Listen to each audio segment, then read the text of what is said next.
আজকে আপনাদের একটি কথা বলতে চাচ্ছি। সেটা হচ্ছে সোশ্যাল মিডিয়াতে এসে যারা লক্ষ, লক্ষ টাকা ইনকাম করে মানুষের সামনে তুলে ধরছে, তাদের মতো বোকা পৃথিবীতে আর কেউ নেই।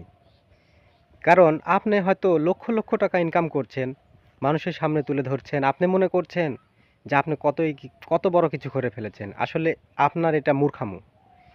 কারণ আপনি যখন মানুষের সামনে এটা তুলে ধরবেন, মানুষের চোখে নজর পড়ে যাবে। আর নজর পড়লে মানুষ তো সবাই আপনাকে ভালোবাসে না। তাই আপনার এই সাবধানতা অবলম্বন করতে হবে।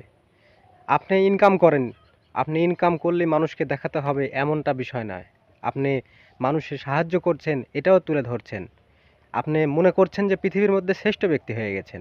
কিন্তু আসলে তা নয়। আপনি মানুষকে দান করেন, দেখান, মানুষকে মানুষকে উদ্বুদ্ধ করেন, উৎসাহিত করেন, এটা ঠিক।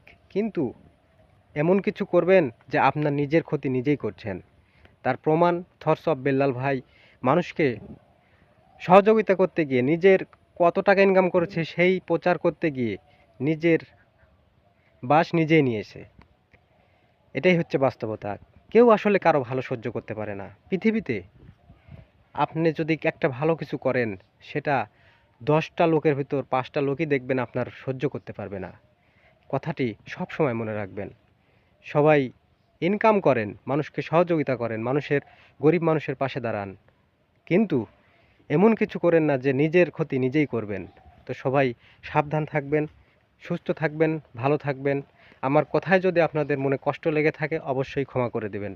সবাই ভালো থাকবেন। আর ভিডিওটি যদি আপনাদের ভালো লাগে অবশ্যই একটা লাইক এবং কমেন্টে জানাবেন। তো সবাই ভালো থাকবেন। আল্লাহ হাফেজ।